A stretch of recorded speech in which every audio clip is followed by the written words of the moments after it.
Ladies and gentlemen, good morning. How are you today? Well, on behalf of Dubai Media City, I would like to welcome all of you to the launch of Deloitte's Technology, Media and Telecommunication Predictions 2013. Deloitte's TMT predictions are in the 12th edition globally, and it constitutes Deloitte's view of key developments over the next 12 to 18 months that are likely to have significant a medium to long-term impact for companies in TMT and other sectors. The predictions have served as an important catalyst for discussion around industry developments for the TMT sector that may require companies and even governments to respond. This year, Dubai Media City has the pleasure of supporting Deloitte in launching the first localized version of the predictions, which has been researched and developed by Deloitte's team in the Middle East. We have structured today's event as an interactive dialogue on the predictions. The presentation of the predictions will be followed by the Q&A session, where we'll invite, of course, for your participation. And lunch will be served in the Business Bay restaurant on the 6th floor. And of course, you'll have the opportunity to network with the Deloitte team and with the rest of the business partners. Ladies and gentlemen, and now I'd like to invite Mohammed Abdullah, the Managing Director of Telecom Media Cluster, to deliver his welcome note.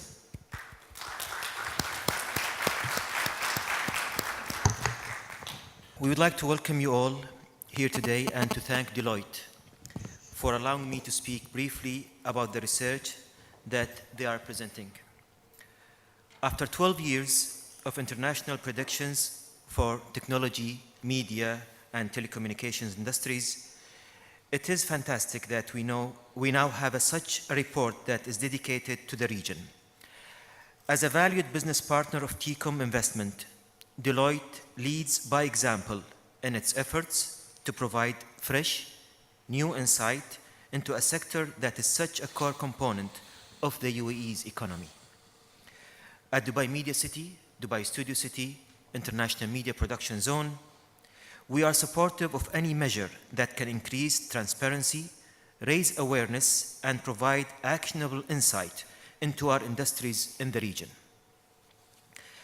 At TCOM, we work alongside a great variety of local, regional, and international companies, which play a role in demonstrating the credentials of Dubai as a global hub for the media industry.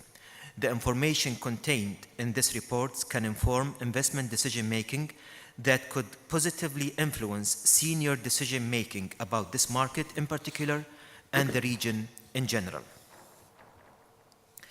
We can all agree that this is a region of fantastic opportunity. We have learned from the West and we have learned from the Far East. We have adopted many of the best practices from other markets, but increasingly, I believe that it is our own turn to lead and for others to adopt our best practices and follow the trends that are created in this region. If decision makers who read reports such as this are driven by growth in percentage terms, then this has to be the region to pay close attention to. On the one hand, we may have significant mobile penetration, but the opportunity for consumers to explore the technology further is significant as e-commerce grows apace. We're also living through and participating in a period of media convergence like no others, as multiple platforms increase access to content in a wide variety of formats to suit the end user. This report will identify for us the key trends in smartphone usage, how providers can manage the profitability of mobile broadband, how we can truly capitalize on mobile advertising as all the foundations are in place, but the anticipated returns have not been achieved yet. We will learn about how the consumer experience will change through the advent of multiple screening on our television sets, and what the means for the way content will be delivered. In many industries, we often hear the conversation about moving away from a one-size-fits-all approach to something more bespoke. This is true with the regulation in the same way as how we communicate. We want solutions that cater to our individual needs. As a supporter of innovation, enterprise, and entrepreneurship, TCOM is particularly interested in the opportunities for crowdfunding in this market, as I believe that for the next generation, the ability to turn a great idea into a real, sustainable, and long-term business opportunity will play a deciding factor in ongoing domestic growth. This too is contained in this report. We hope you enjoy reading it and find within the information necessary to inform investment and business decisions. Thank you very much. Thank you, Muhammad. Thank you, Muhammad. And now, ladies and gentlemen, Santino Saguto is a partner at Deloitte and Touch Middle East, based in Dubai, and the leader of Deloitte's telecom, media, and technology practice in the Middle East. Santino has worked in the Middle East for 15 years and has extensive experience across fixed and mobile telecom, media, technology, regulatory issues, and content, including sports. His extensive international experience results from having worked in more than 30 countries across US, Europe, Asia, and Africa. Please welcome Santino Saguto to deliver his welcome speech. Thank you.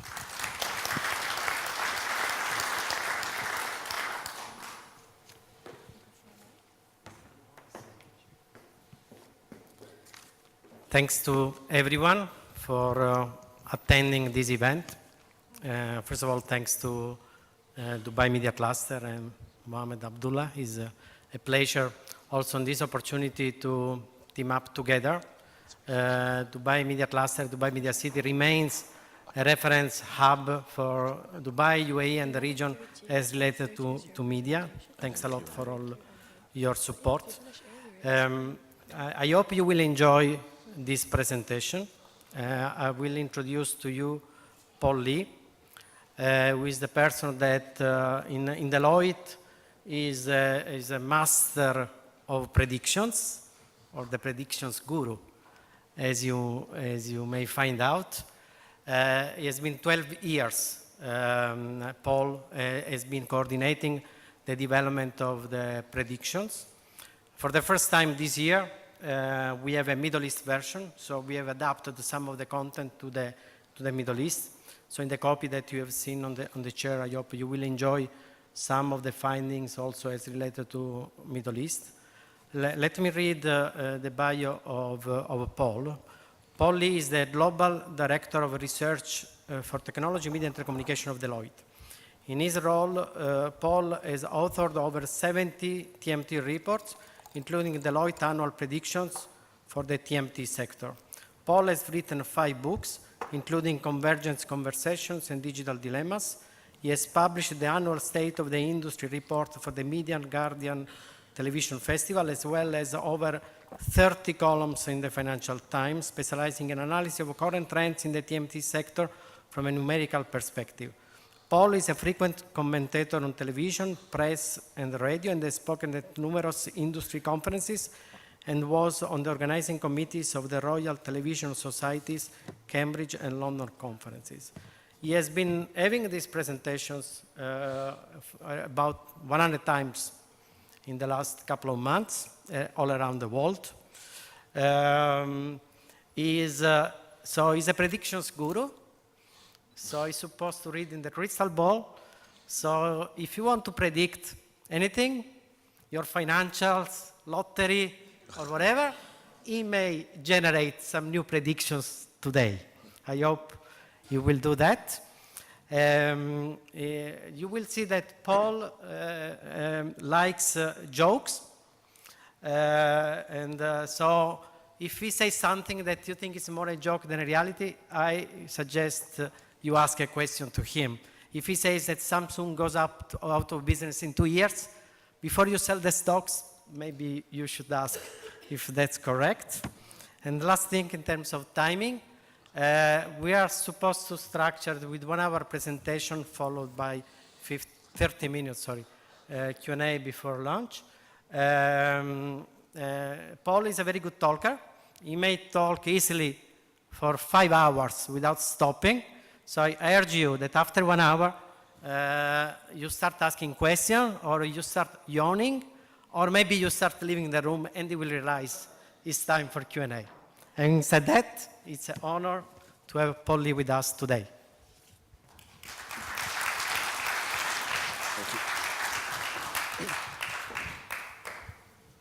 Thank you very much for that introduction.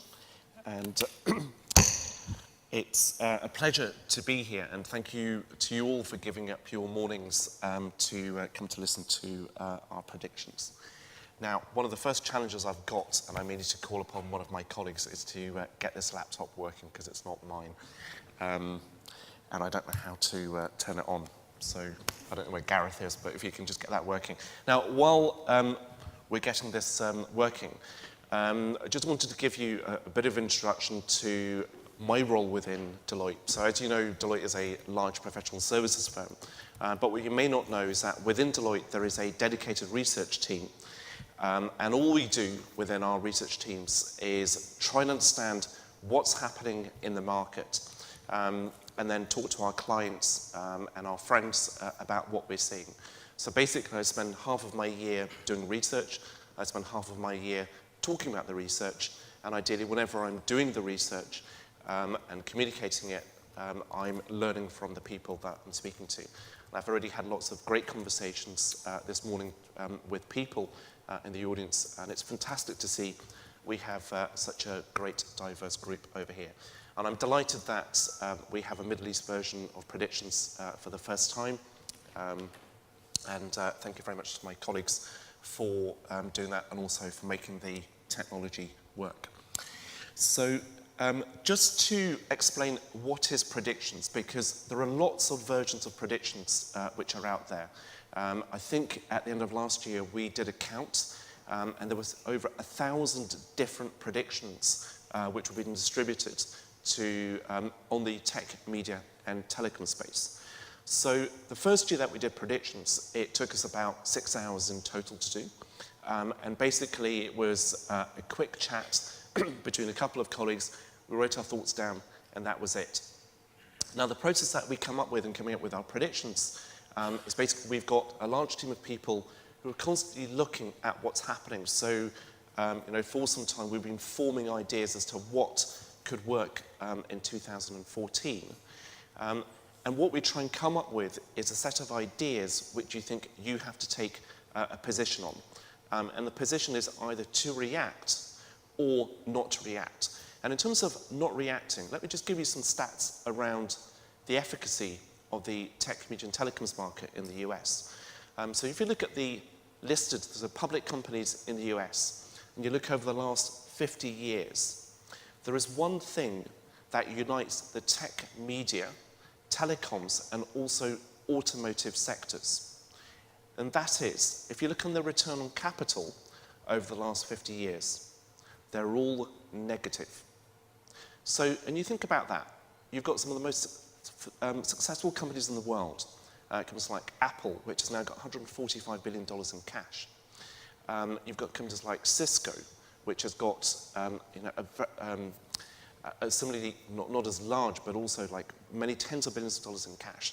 So if you look at the entire tech sector, right now, 10 companies between them have $500 billion in cash. That's how good they are. Yet, historically, these companies lose money. And one thing about the tech, media and telecom sector is it is very hard to understand, very hard to predict, but also it's very easy to get wrong. So what I mean by that is there's lots and lots of hype around the sector. And so when we do our research on what we think is important to predict, what's important to publish, we try and do as much research as we can do. So when I look at the sources that we have available to us, so for example, there are about 15,000 people throughout Deloitte around the world who focus on TMT. And I can draw upon them for their point expertise in specific areas, whether it's understanding the tax implications of bring your own device by jurisdiction, or it's understanding how much mobile phone tax is for service by country, and we've got a review of 200 countries there.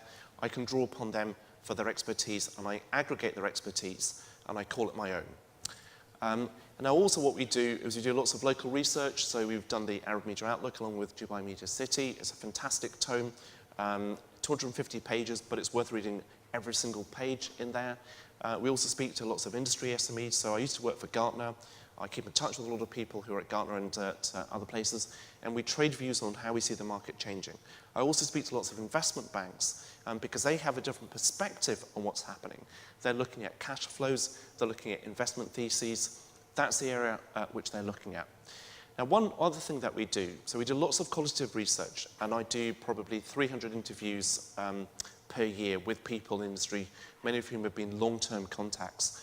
So we talk over coffee, we talk over lunch, and when it comes to sort of other things, one good way of getting information from people, because I don't know how to drink alcohol, is I'll take them out for a drink, give them a couple of glasses of wine, and they start speaking, whereas I'm completely sober. But one of the things that we do is we do lots of quantitative research, and the reason why we do that is because very, very often I'm talking to boards of companies, and we're talking about their consumers who are mainstream consumers.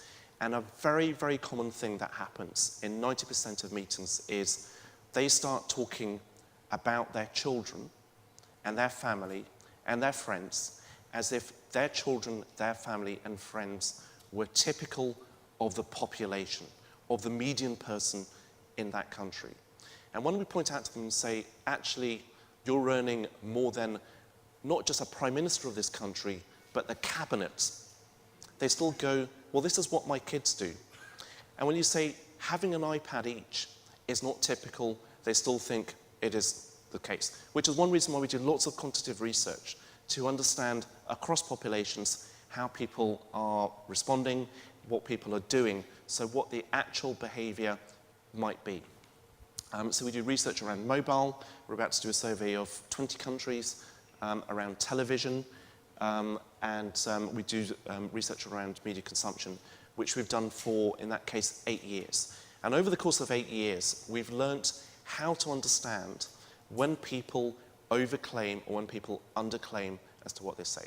So one question we used to ask of people was, for example, for television, what type of television do you watch? And the first year we did that, the result came back, we watched lots of news and documentaries. And there was no alignment with the actual measured data. And then we realized, no, these are the kinds of questions which, when you ask them, people won't give you necessarily an honest answer to. So one of the questions we often get asked is, how accurate are your predictions? And we've come up with a 5-year assessment of our predictions. And this is the assessment. This has been done by the authors of predictions, so it is self-assessed, and we've had no independent third-party verification. So we're using Deloitte's best practices in doing that. That was a joke, by the way. Now, looking at what we've talked about, so this is what we predicted for last year. I think one theme which is very, very interesting and which is very important to deal with and to react to and to predict and to anticipate is around the growing demand for consumer technology. So a question we often get asked is, when will people stop accumulating devices of any description, be they smartphones or tablets or whatever? Why is it, at some point you have to stop? And also what we get asked is, when do we end up with the one perfect Swiss Army knife device?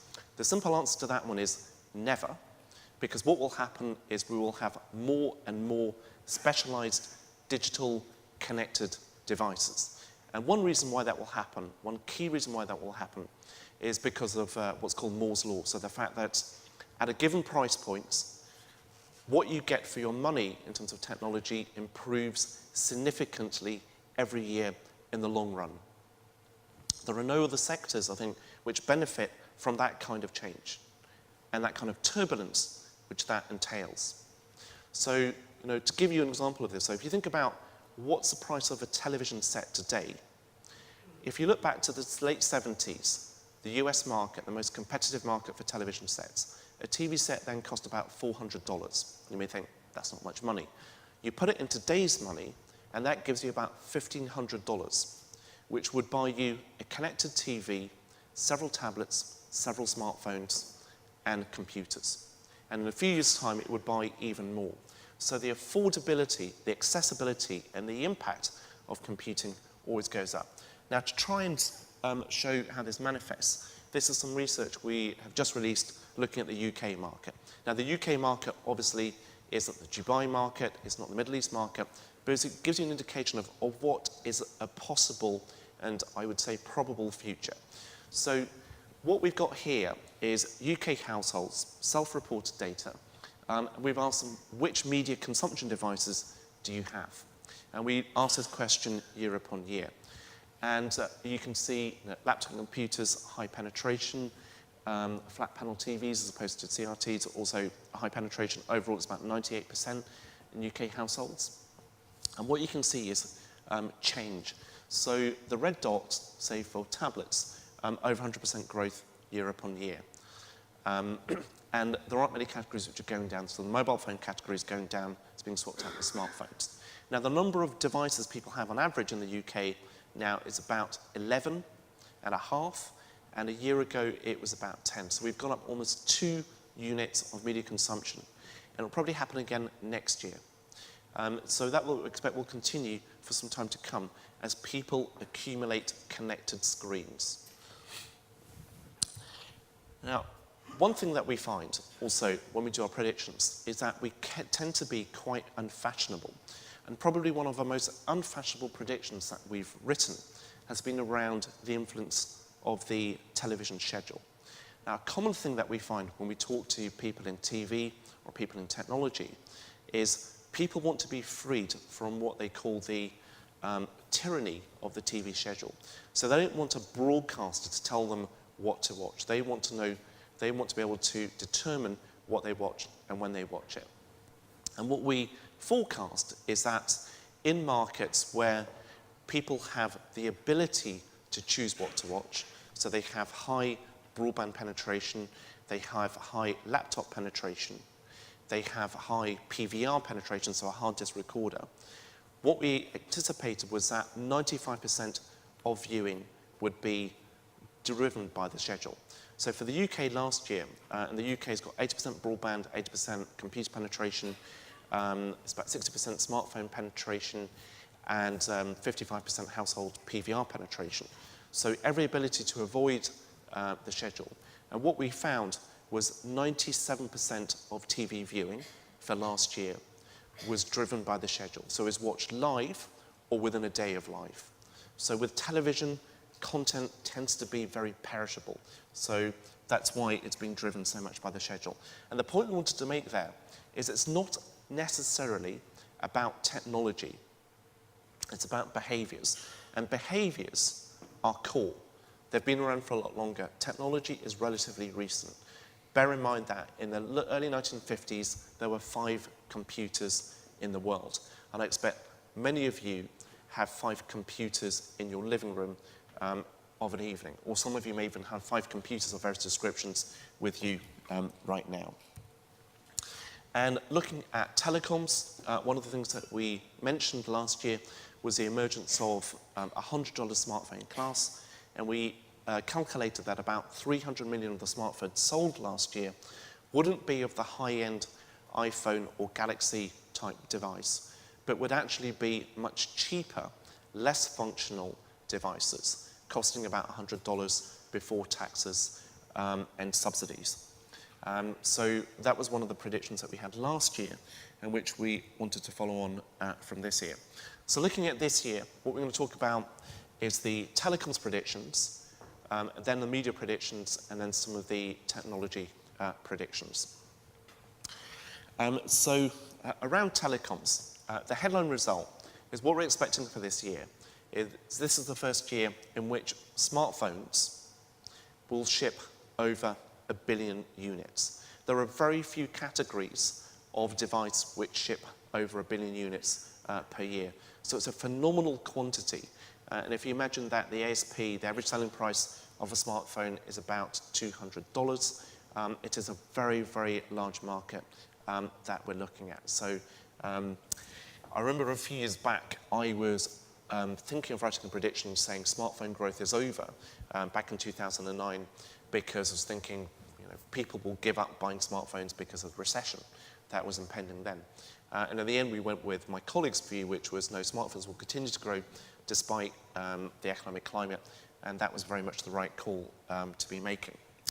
At the same time, though, as smartphones grow in number, what is happening is that the base of smartphone devices and usage is becoming increasingly varied. So what you should not do is assume that a smartphone or a smartphone user is homogeneous, is constant, is uniform. So this is the thing that you need to bear in mind, is that the way, what you will probably be seeing by the end of the year is different subgroups of smartphone and smartphone user. And so what we expect there will be is a growing spread of the innate smartphone capability, of the age of smartphones, and also of the age of the smartphone user. And on that last point, so if you imagine giving someone who's 20 an iPhone 5 and giving someone who's 70 an iPhone 5, they will use those devices in very different ways. So it's not about the technology, but a lot of it is about behavior and willingness to use this technology. In terms of where is the Middle East right now, there's a big variation in smartphone penetration. So you've got some very, very heavily penetrated markets like Qatar, but around Egypt, the smartphone penetration is a lot lower. I'd expect in all these markets over the next few years, the penetration of smartphones will steadily grow, and it's partly because it's becoming harder and harder not to buy a smartphone. So what you will find if you go into a local shop for phones is that if you look for a feature phone, they will become scarcer and scarcer. And it's because there are fewer and fewer manufacturers who are making feature phones because there is no profit in it. So more and more people will be buying smartphones by default.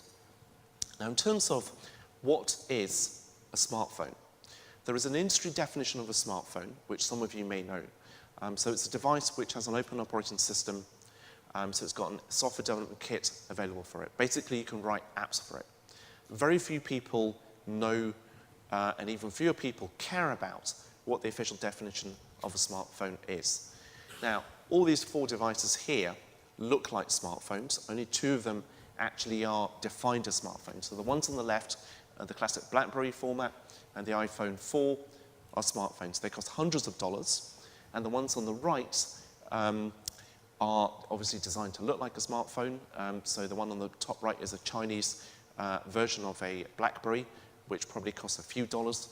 And the bottom right is a Samsung phone, which looks a bit like the iPhone, hence all the lawsuits, and that costs tens of dollars. But the ones on the right technically aren't smartphones, and they can do a lot less in terms of capability than the devices on the left, except for the fact that the Chinese BlackBerry has got 3 off buttons, so it's got additional functionality there. Now, in terms of who's buying smartphones, so when smartphones first came out, what you would have is early adopters buying the smartphones. They tend to be younger, tend to have more income, tend to be male. So those were the first people who were buying smartphones. Now what you've got is later adopters who are buying them. So this is a profile for the UK. An early adopter is someone who buys technology as soon as it comes out and wants to buy it as soon as it comes out. The ones on the left are those who replace their phones when the previous phone breaks. So that's a point at which they acquire smartphones. Now, if you're in that kind of category, your attitude towards smartphones, towards technology, is very likely to be very different. So when you acquire a smartphone, you're likely to be using it in a different way. And one of the things which is happening amongst the later adopters is they're being gifted or handed down or handed up smartphones by their children. Say it's middle-aged people who are giving their parents, who may be in their 60s, a smartphone, and what they will continue to use them for probably is as feature phones. And when you think about what are the reasons why you would buy or you'd make a smartphone, a big reason is to use data over a phone as opposed to just voice. Yet we estimate that about 20% of smartphones at the end of the year will be used, will not be used at all over a network, over an internet network to access the internet by the end of the year. So if you're a commerce company looking to set up mobile commerce, then effectively 20% of your addressable market does not turn on their phone, so cannot access your services in a given week. Now, one of the things I also mentioned is there's a big range in terms of the capability of phones. And the basic reason for that is because phones cost different amounts of money, and effectively you will always get what you pay for. So this is what we think you can get for $100, and on the right is what you get for, say, $400 or up, so in the premium category. And you get differences in all respects, be it processors, be it navigation, be it connectivity. So if you think of an application which requires you to take a picture and then send it, then if you've got a high-end smartphone, you will have better optical lenses, you'll have better error correction software, you'll have better connectivity to send the file up and down. So you're more likely to use the phone on the right-hand side to do data-based things. Now, on the line of mobile, so one of the other predictions we've got around mobile is around mobile advertising. Now, we've put mobile advertising in quotation marks because we're questioning the common categorization of mobile advertising. And the reason why we say it's dead, I'll explain shortly. So currently, what is often referred to as mobile advertising, so if you read a headline and it refers to mobile advertising, what it's often referring to is smartphones and tablets. Now, the reason why that happens is partly because smartphones and tablets are effectively the same device, just different sizes. So they have similar screen technology, they have similar memory, they have similar processors, they have similar browsers on them. The difference is one's bigger than the other. And that's a crucial difference because the way in which you look at data, the way in which you consume data is really affected by the size of the screen. Now, if we look at the global market for mobile advertising, it's about a $9 billion market. And currently, for this year, the share from smartphones is slightly higher than it is for tablets. Now, the thing is, there are a lot more smartphones than there are tablets. So if we look at search revenues per device, you can see that there is quite a gulf between the search revenue generated per year per mobile phone versus what you get for tablets. Now, part of this is just because often when people are using tablets to do searches, they're on Wi-Fi networks, they run faster. But if you look at display, the difference is even bigger. It's tenfold. And it all comes down to the size of the screen and where you're using that screen. So what we're saying is that lumping together mobile and tablet is the wrong thing to be doing. You should be splitting them out. And then you get a much more accurate indication of how much money is actually being generated from mobile phones as opposed to tablets. And since we wrote the prediction, Google in some territories has actually started changing the categorization. And they're charging for searches and for display according to whether it's PC or tablet or whether it's for mobile. Because one of their challenges is what is cost per click, and it's been declining, and it's because there have been more clicks going over mobile devices, including tablets, and it's dragging the overall average down because the likelihood of someone clicking on a search results from a mobile are a lot lower. Now, looking at the Middle East and looking at digital in general, so digital here in terms of advertising is way lower. So it's linked to a couple of very, very important things, one of which is broadband penetration, which is way lower than in Western Europe, but it will catch up inevitably.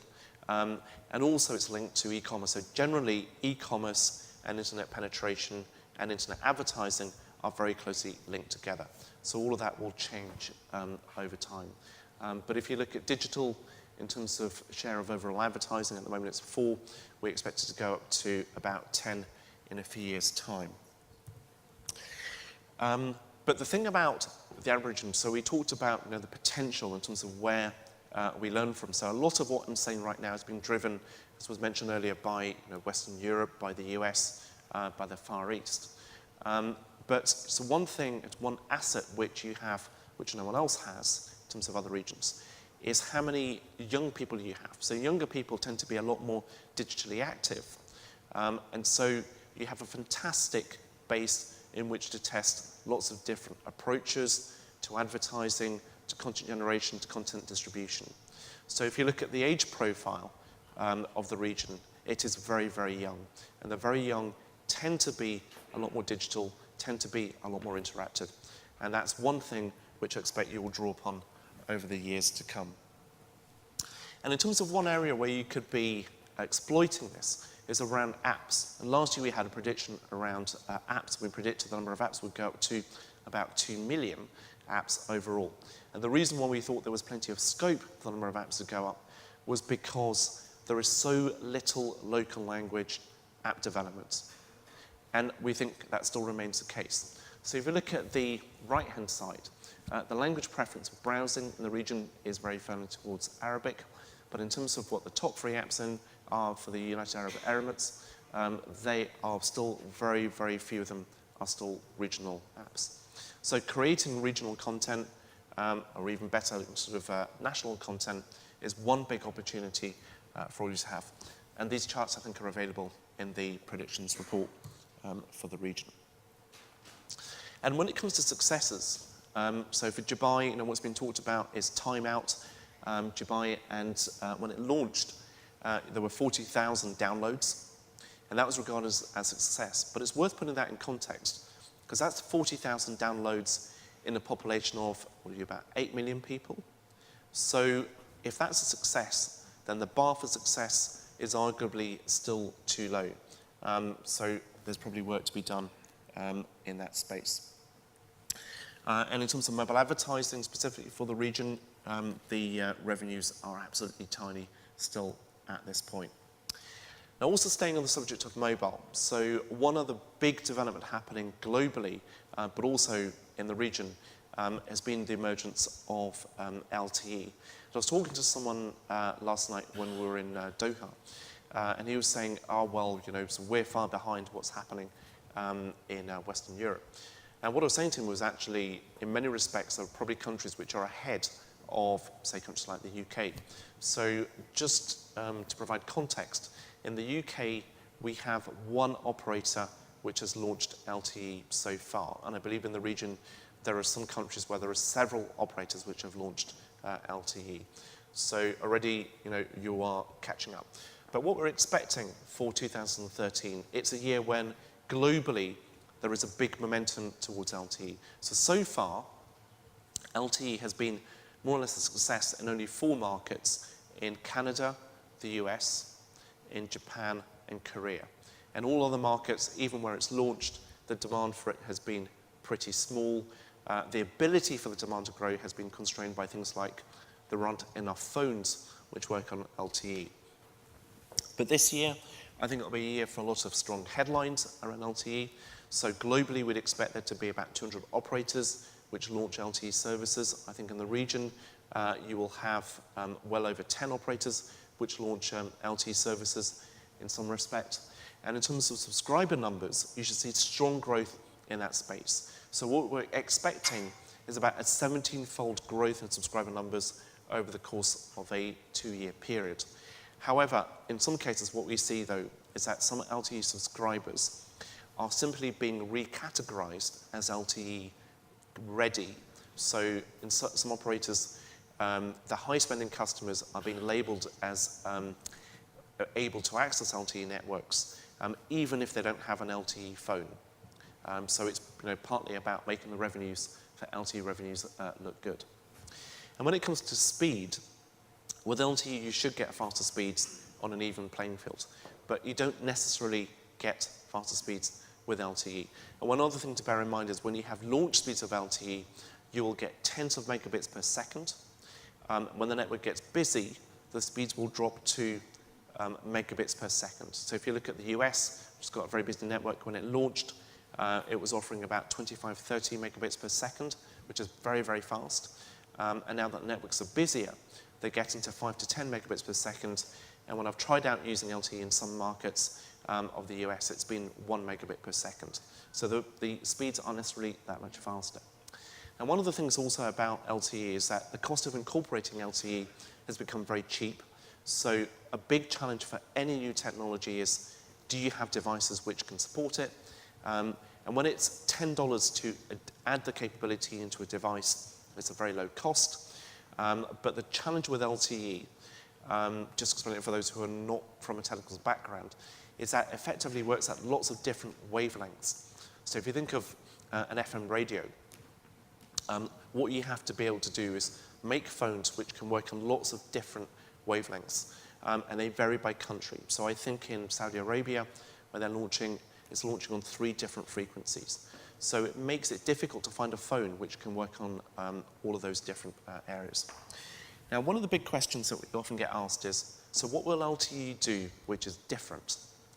And the answer is not that much. So when you look at these devices over here, so these are, one's a 3G phone, one's an LTE phone, and one goes faster than the other.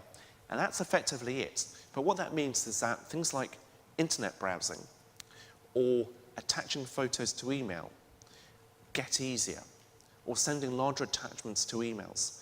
They all get easier because you've got faster speeds. So effectively what you can do is more of the same or bigger of the same.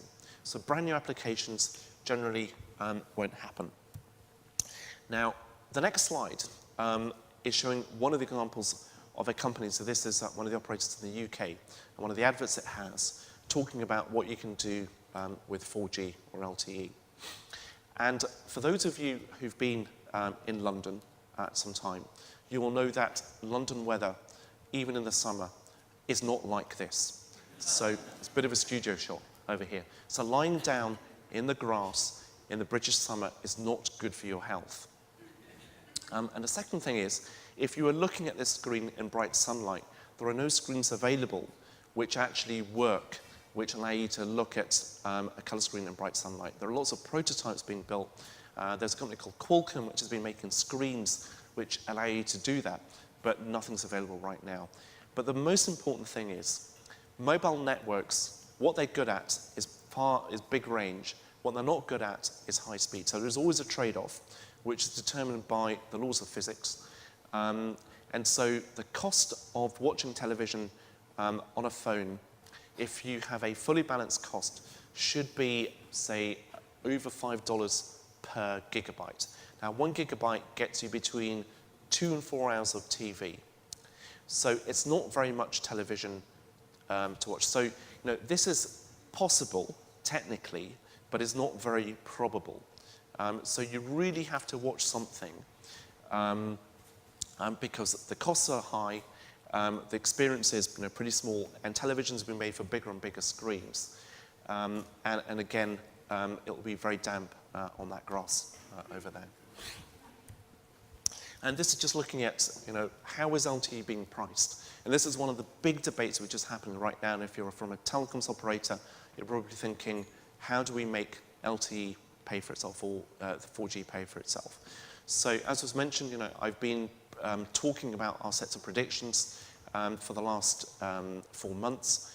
And so when we're talking to some of the telcos, what they will say, and I was with one of the Western European telcos last week, and what they were saying was that they had taken the cheapest pricing in Europe, which is for Tele2, and they used that pricing to launch their service to encourage people to use the service.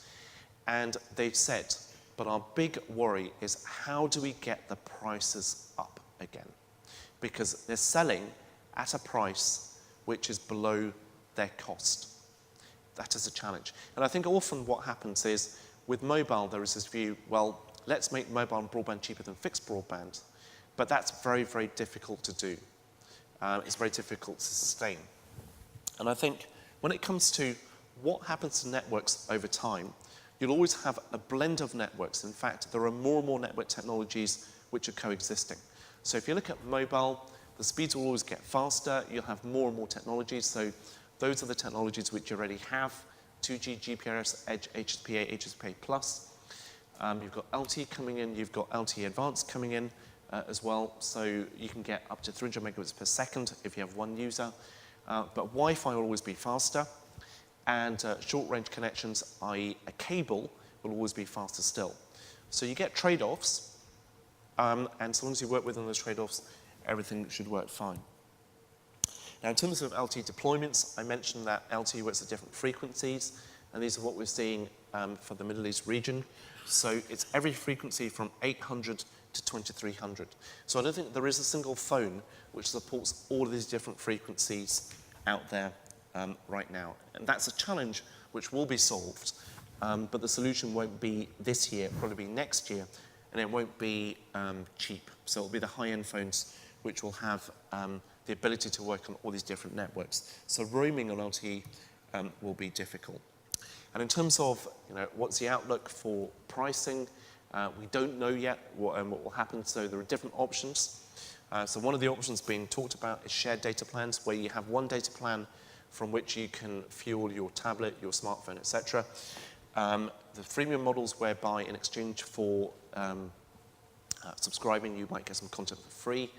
And also the speed-based pricing, which has been used in some markets, whereby if you want slow speed, you pay X amount. If you want medium speed, you pay 2X. And if you want very fast speed, you pay 5X. All of these are being experimented with right now.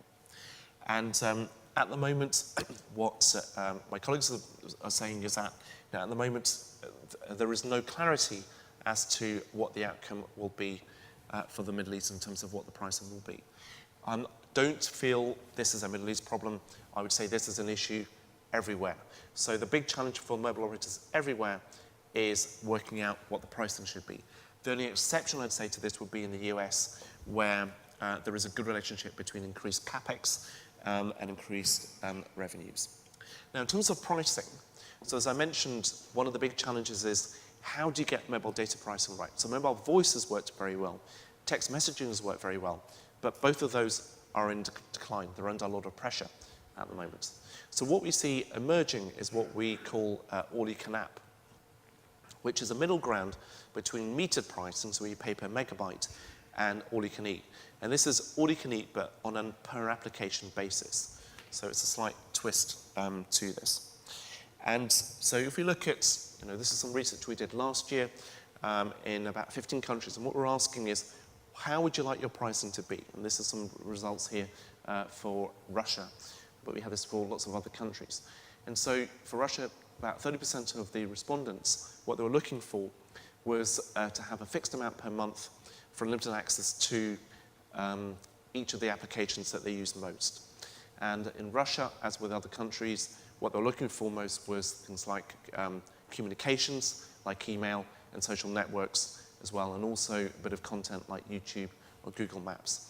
And so what that would give is a similar kind of thing to pay TV. So you select what you want to consume, and you have unlimited access to what you're looking for. And in terms of the kinds of services which are emerging around the world, so this is a list which we're constantly updating to look at what's happening. What's quite interesting, if you look at so at the top there, you've got Skype, which is now a Microsoft-based service, and the deal which they've done with Telkomsel, the operator, is that if Telkomsel makes Skype work with a better quality of service, then Telkomsel gets a share of the revenues. So their traffic is prioritized. What's interesting also, if you look here, there's a list there which is Join, and this is an operator, so Telefonica, trying to create an equivalent to WhatsApp, to an over-the-top messaging application.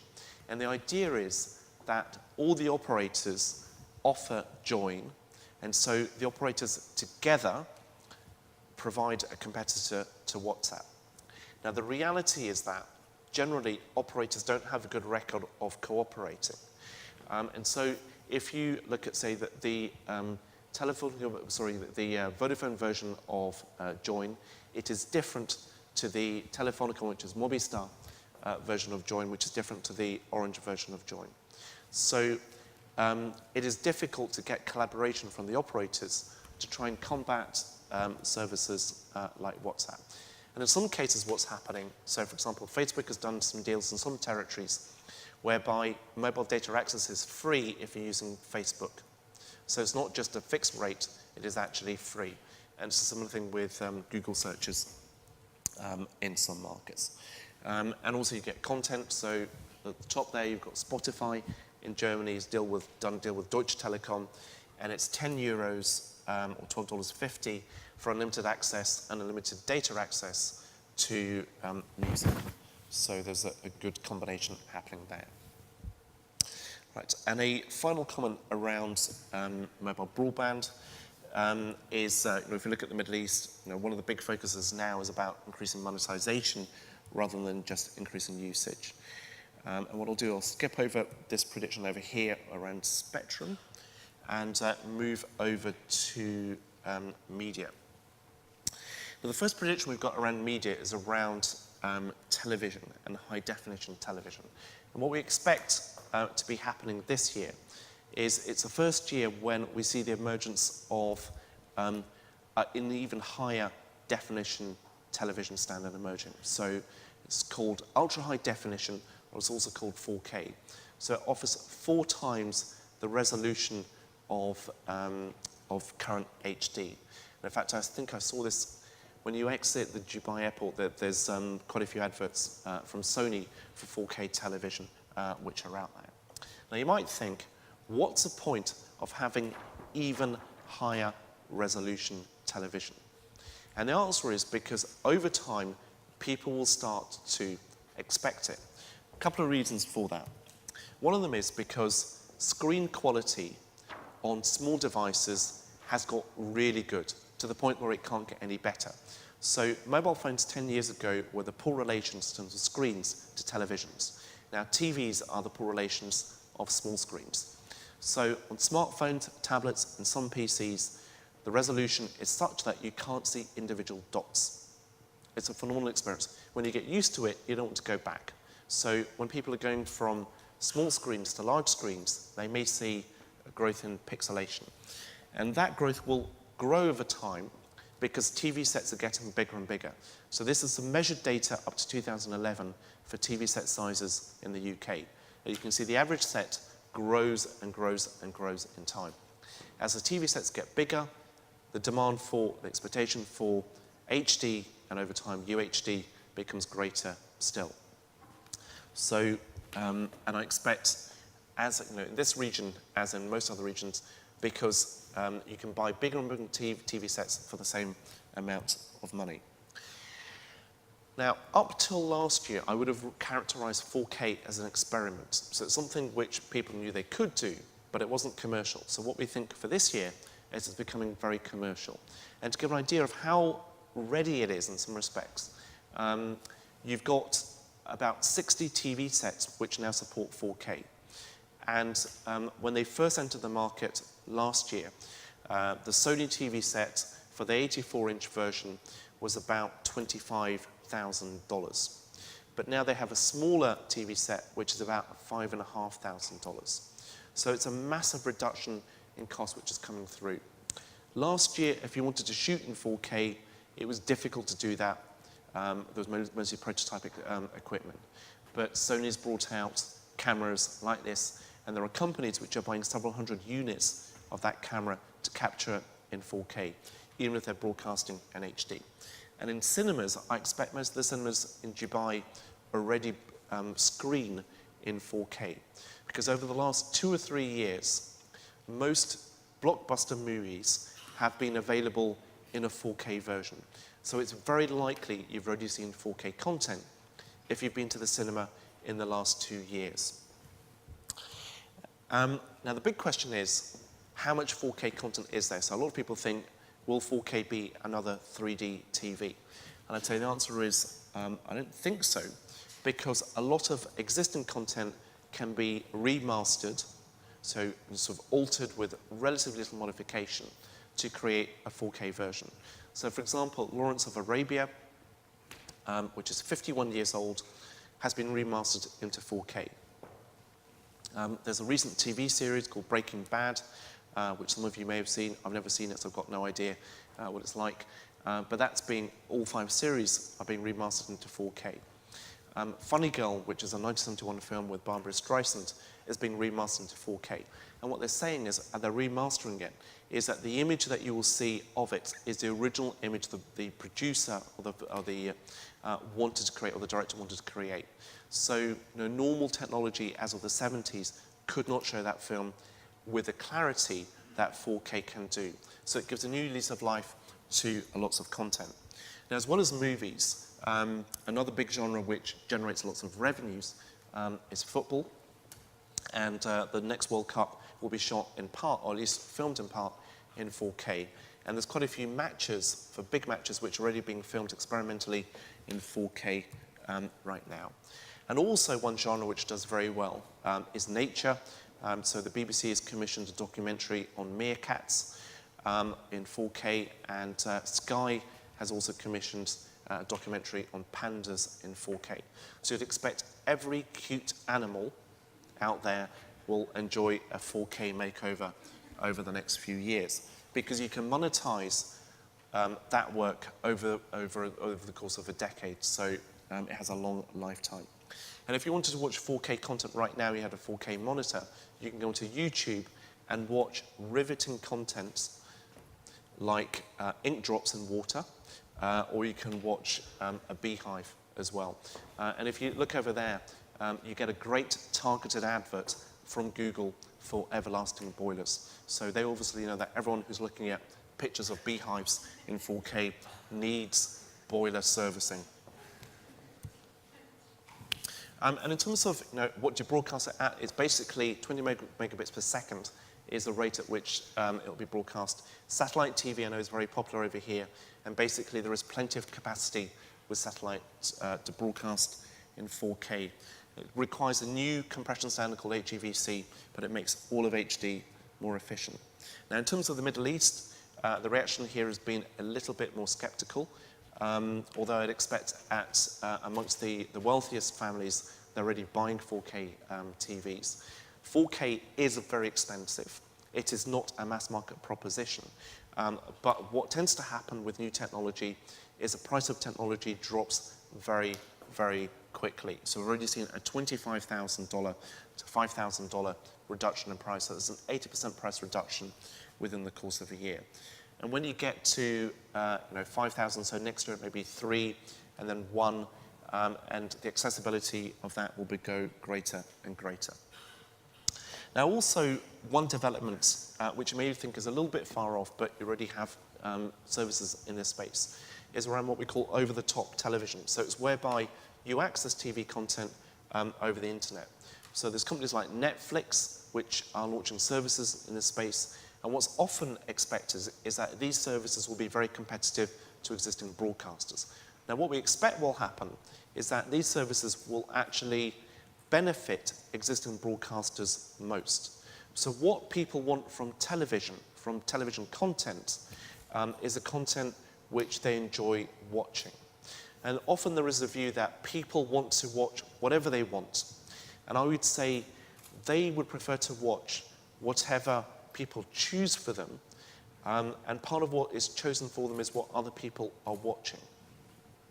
Now, one way of looking at how effective over-the-top is this is some research we did last June, and what we were doing, this is in the UK where Netflix and LoveFilm had launched, was asking who was aware of these over-the-top services, so everything from YouTube to Apple TV to LoveFilm to Netflix.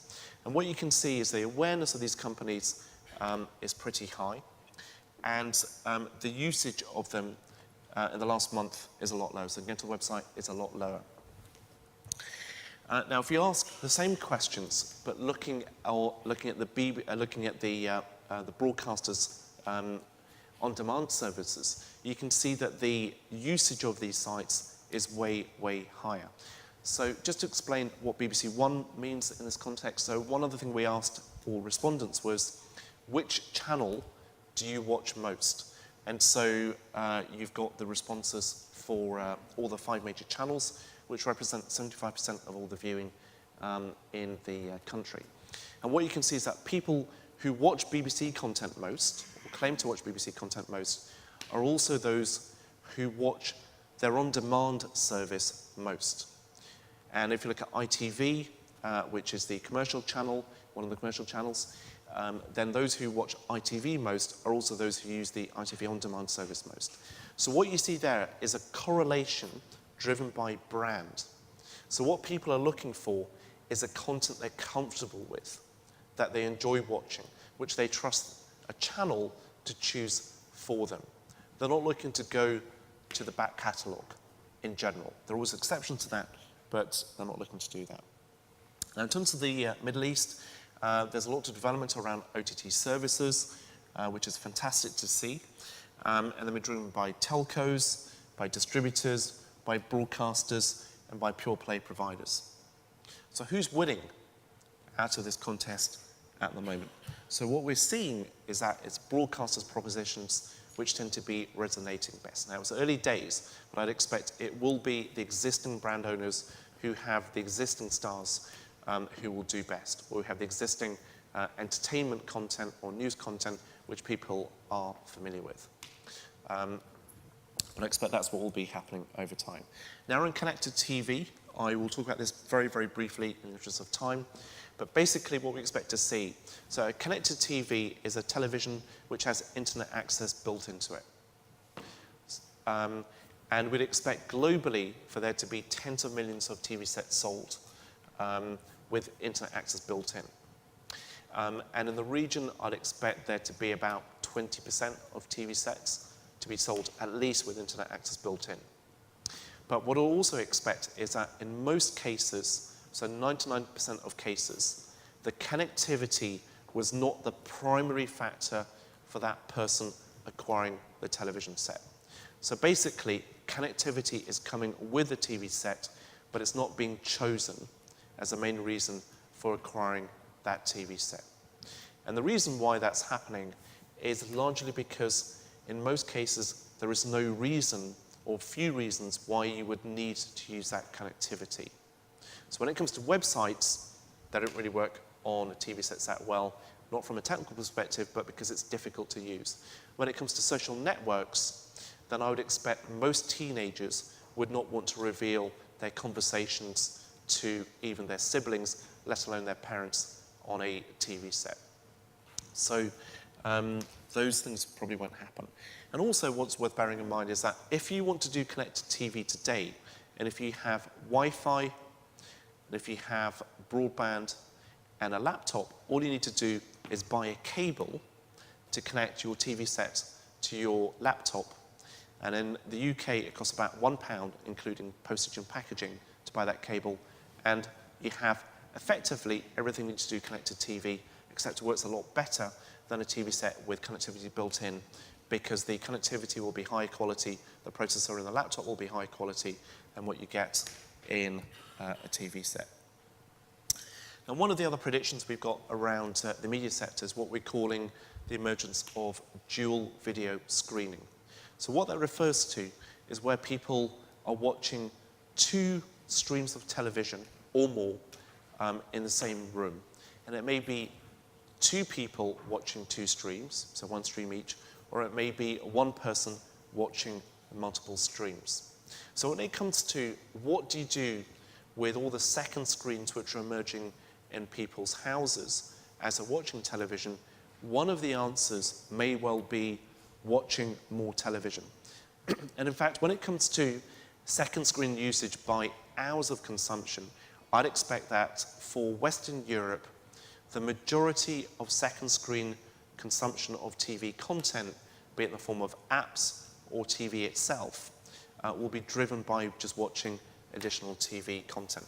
Now, why is this the case? Now, there are two reasons why we expect dual video screening will emerge. So one of them is, it comes down to the need or the desire to be together and to be entertained, and but to be entertained in the way in which you want to be entertained. So if you think about human nature, and what we're referring to is classical social behavior.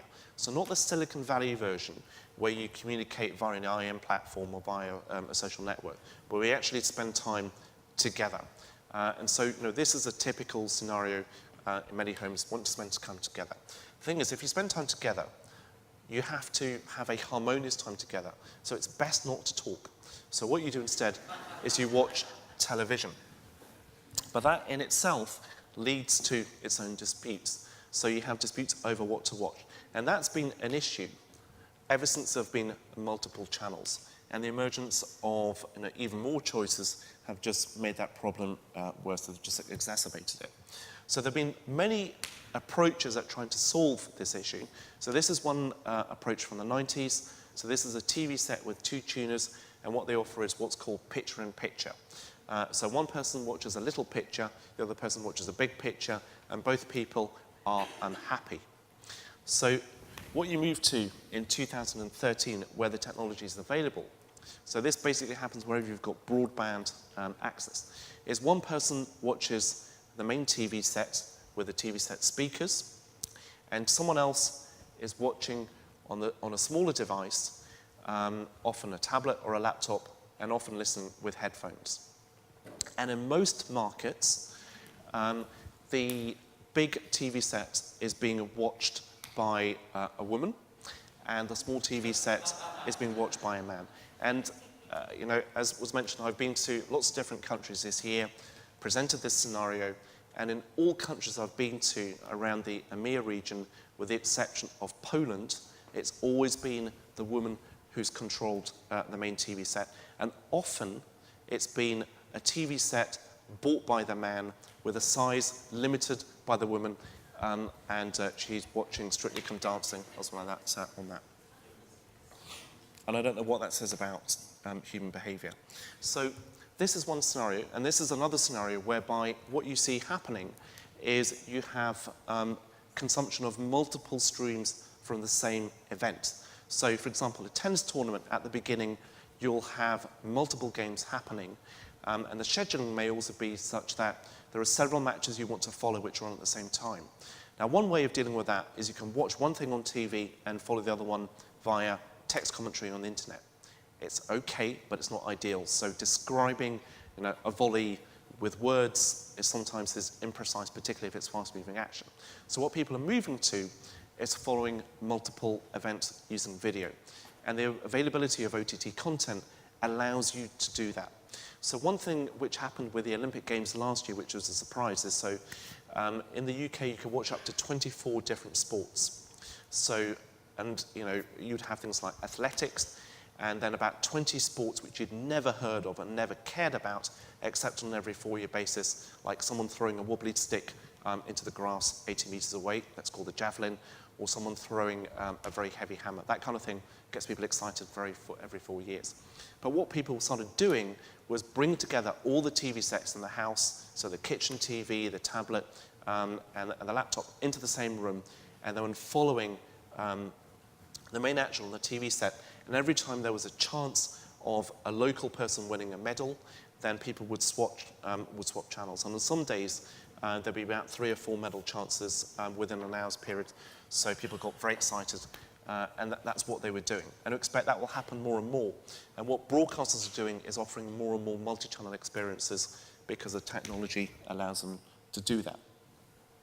And in the long term, what we'd expect to happen is in households, they will start putting 2 TV sets on the wall.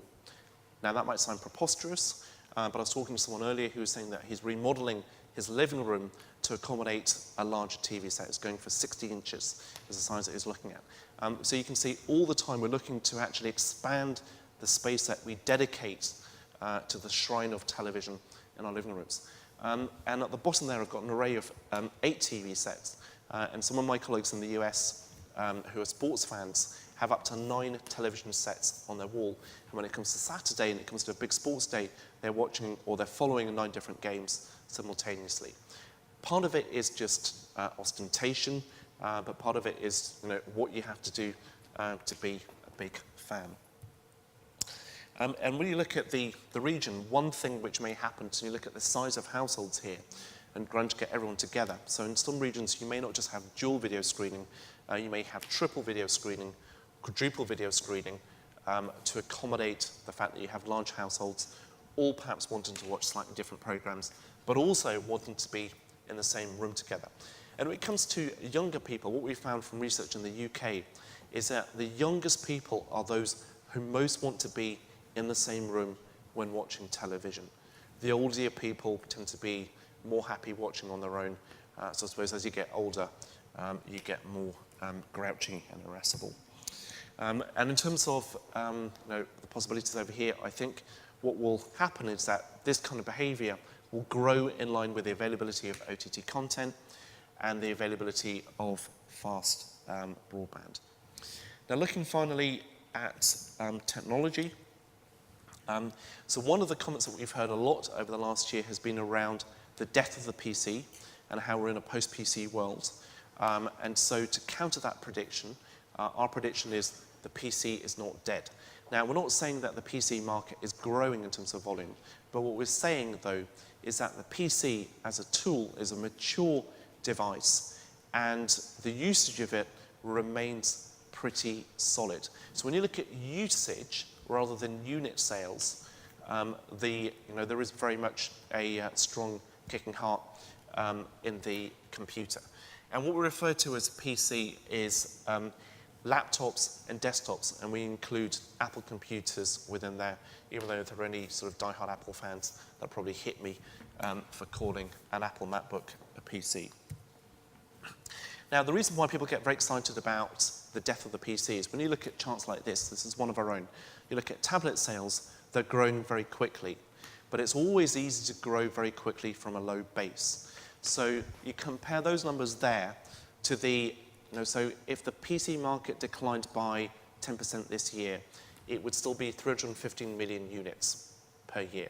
So it's a replacement market, and and to a small case, it's a brand new market, so for developing countries. But basically, the PC market is still pretty large. Now, if we look at the reasons why PCs will endure, the reason why we think will endure is because they are a vital tool in terms of our creation and consumption of content. And they're quite different to tablets and smartphones, which are often regarded as being the competitors or the usurpers to PCs. So if you look at screen size, for example, the bigger the screen size that you have, the more easily you can process information, whether it's work information or it's entertainment. So bigger screen sizes allow you to process information more quickly. And if you look at the differences in sizes, you can see for an iPhone 4 or iPhone 4S, 3.5 inches in size, that is 1/7 the size of a tablet, and it's 1/60 the size of a laptop. So it's very difficult to work on that kind of device over there. And also, when it comes to processing information, tablets are not good at that. They're not good at creating information. So if you ever try doing a spreadsheet on a tablet, you'll realize that it's very, very painful. The same thing in creating a presentation on a tablet, very hard to do. Now, one other way of looking at how much are PCs used is looking at the extent to which they're being used for internet access. And you can see for the Middle East, still internet access is predominantly over PCs. But you may go, well, that's Middle East, it's behind, say, Western Europe. So let me show you some data for Western Europe. And you can see similar kinds of numbers. But just to put that in context, so for the UK, December 2012, 70% of page views being driven by PCs. But at that time, you would have had more tablets and smartphones than PCs. So the minority device, in a sense, is driving the majority of traffic. And also bear in mind that a page view for mobile is a lot smaller than for a laptop. So you might have to have a lot more page views just to generate the same information relative to a laptop. Now, you may also think, oh, it's just old people who love PCs. But it's actually the converse. So this is some research we did in the US last year. And we asked people who had both a laptop and a tablet, which device could you least do without?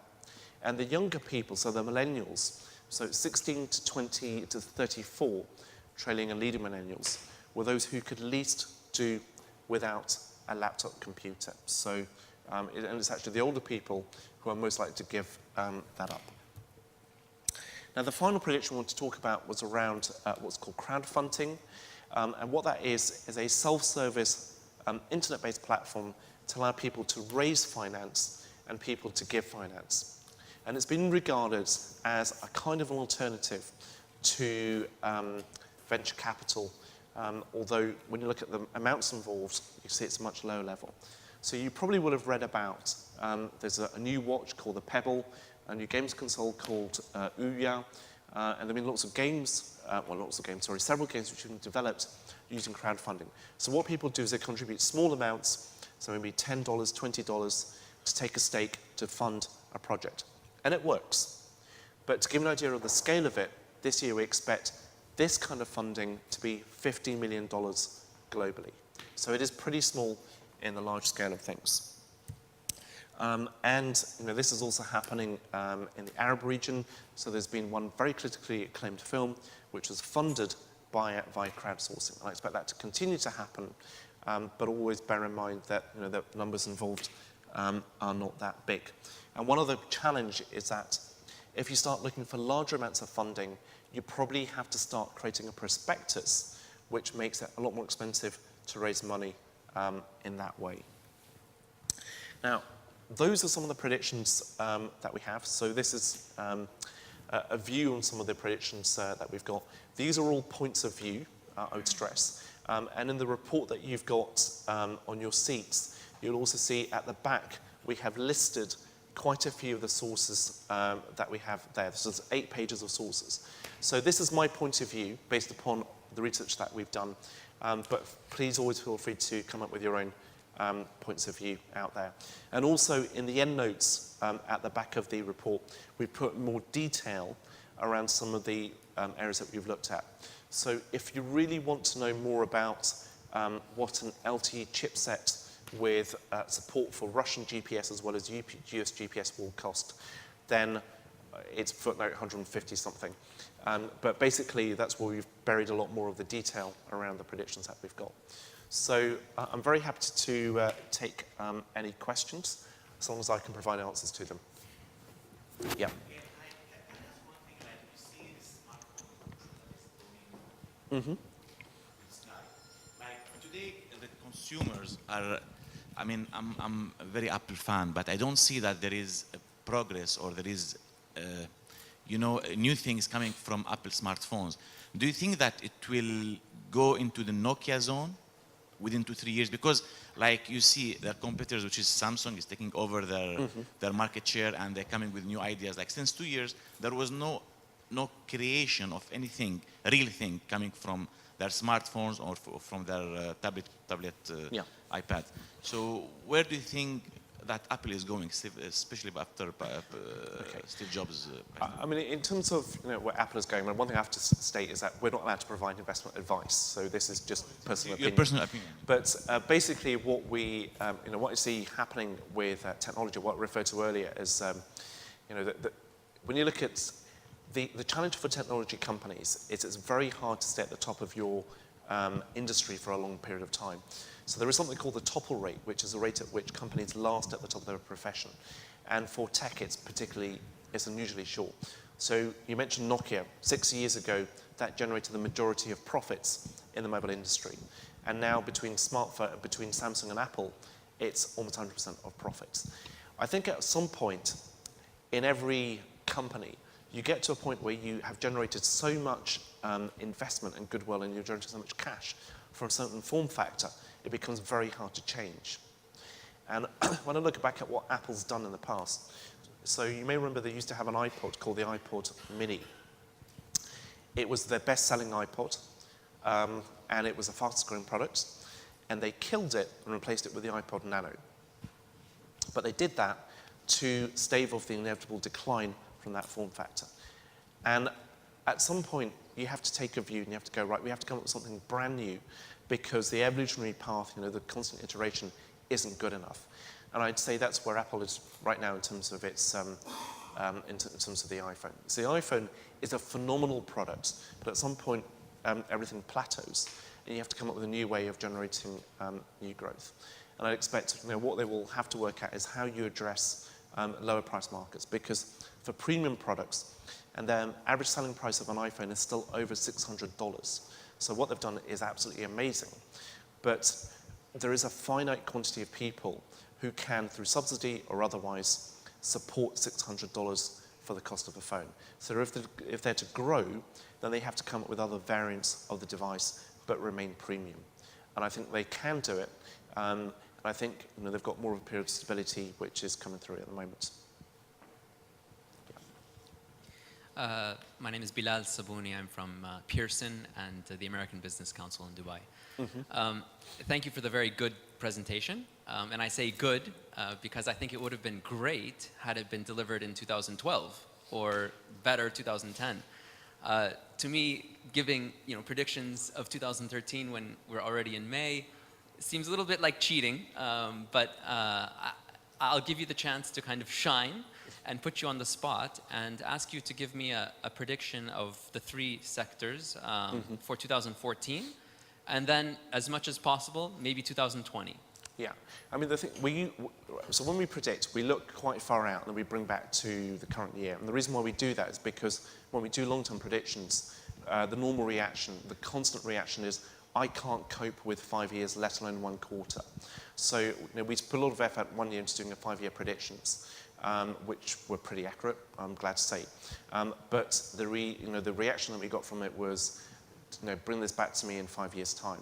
So it's counterproductive to do long-term predictions.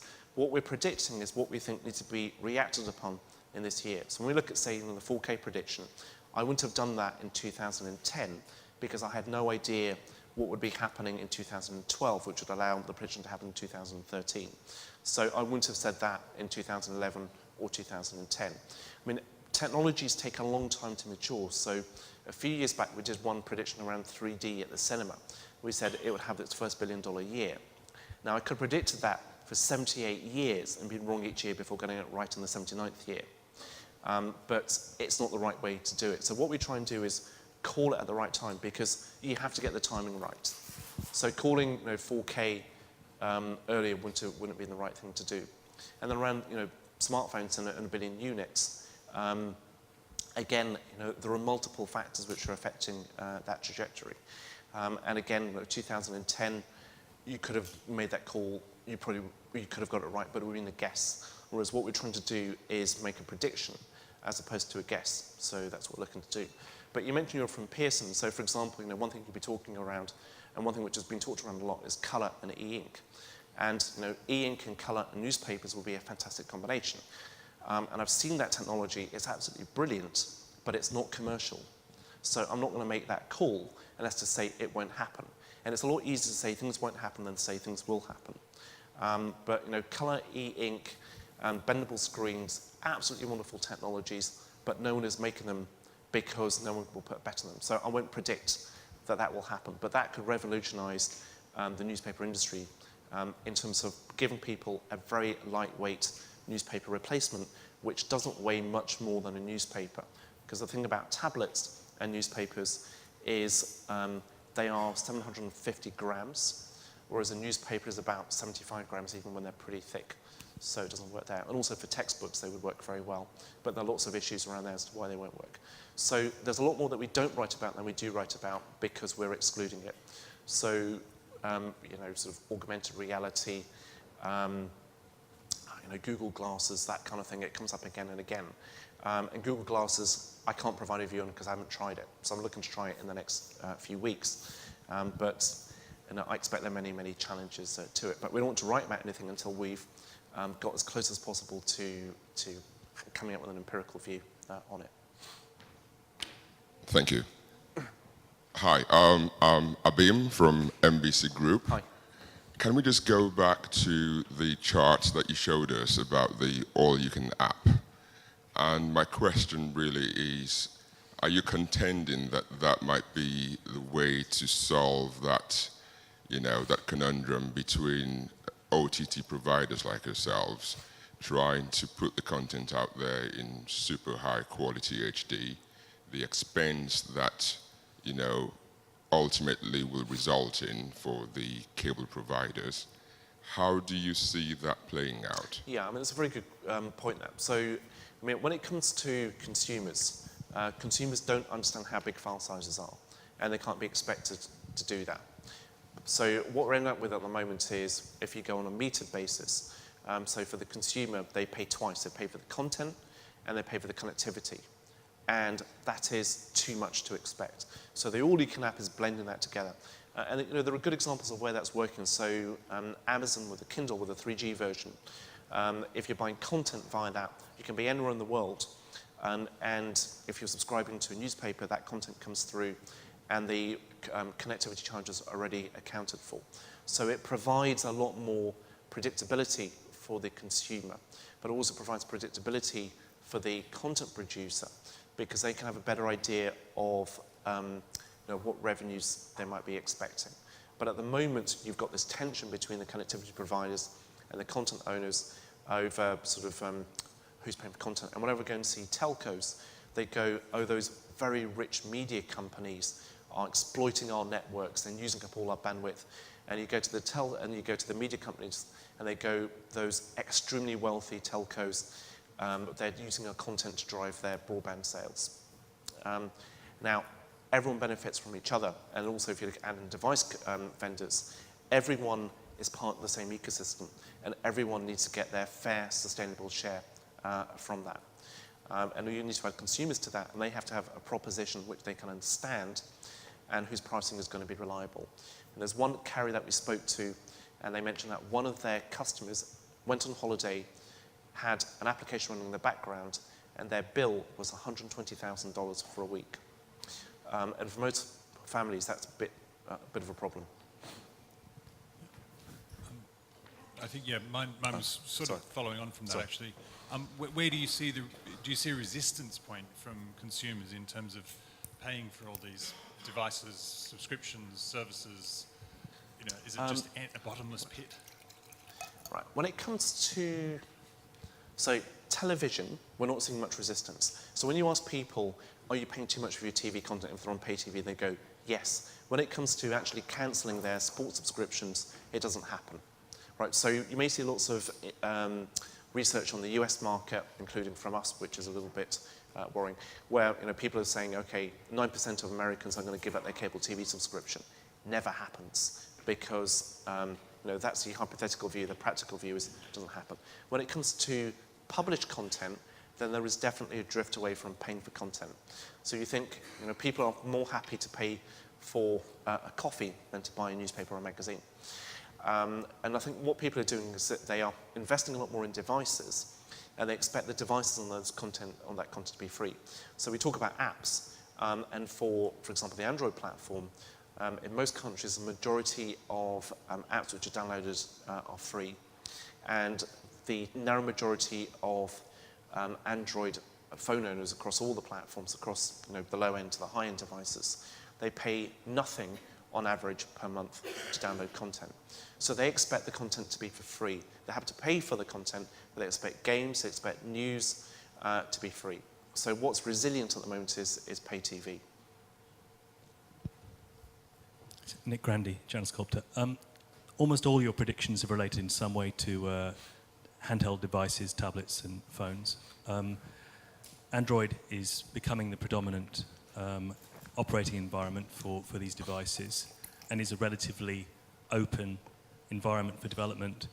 Do you have any predictions for new malware and identity theft issues coming up over the next 12 to 24 months? Yeah, I mean, in terms of, actually, for predictions for next year, so it's not exactly the case that we haven't come up with any, but one would be around mobile identity. So the thing is, at the moment, if you're, for example, accessing a site, you have no idea if it's been spoofed or not. And there are companies which are emerging in that space, which are going to come up with ways of actually verifying that the site that you're interacting with are authentic. So malware is attracted to where there are mass audiences. So it's inevitable that you'll get more and more attacks in that space. Identity theft is just one of the manifestations. There's password theft, which is another one. There's phishing and spoofing. At the moment, that kind of criminal activity has a very high return on investment. So there's plenty of activity in that space. So it's an issue, and as the issues emerge, they will be addressed. But only as they emerge and become problems, they'll be addressed.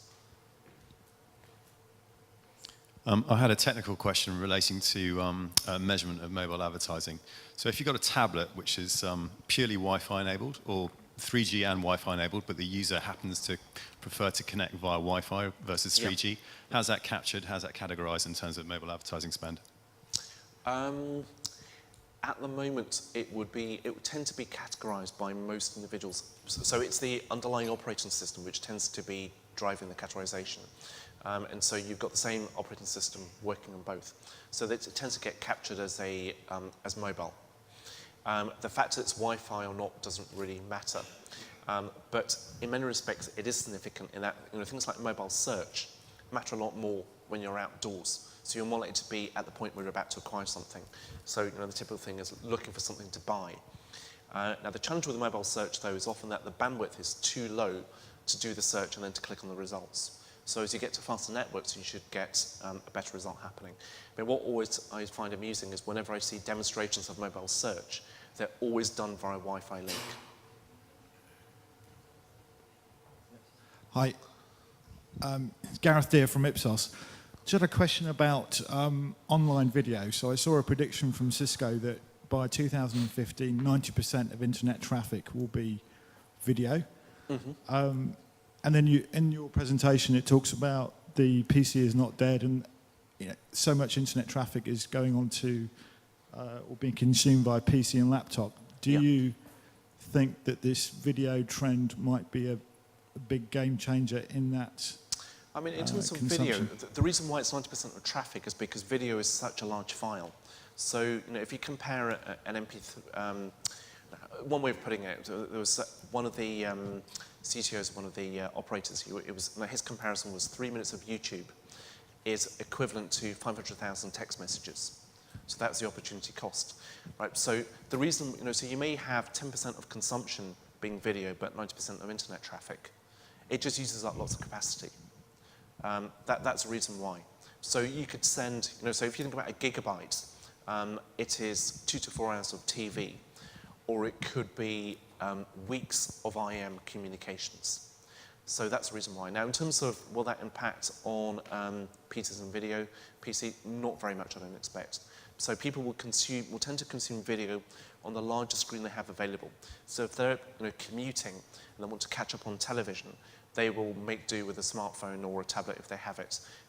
If they're at home, then they'll probably go to watch on the television. So generally for video, the bigger is better. And increasingly content is being formatted, so being created for big screens, for the bigger screen which is there. Hi, I'm Ben Flanagan from Al Arabiya. Very interesting forecasts for digital advertising in the region. I wondered if you could put a forecast on the advertising spending as a whole in the Arab world for this year, and how that compares with the $4.9 billion spend that was set out in the Arab Media Outlook. I mean, the views that we would have would be the Arab Media Outlook views, so they would align with that. I mean, when I look at the Arab region in general, though, one thing I would say is that there is fantastic potential for growth, just because some of the revenues that you've got are going to be quite low. You've got some trends here which are very different to what we're seeing in different markets. So the internet penetration or digital advertising is very low, but that's a factor of broadband speeds and e-commerce. Also your publishing trends, so your newspaper advertising are very healthy, and that compares to quite significant declines year on year in the US and in Western Europe. So most Western European publishing companies that I speak to, their issue is how to cut costs to keep pace with declines in published advertising revenues. So there are some quite major titles which are coming under big threat. And so that's one big difference, is publishing here is still pretty resilient for newspapers and for magazines. And that contrasts with a lot of developed countries. Yeah, hi, this is Uwais Zadi from Verity. My question is regarding the speeds.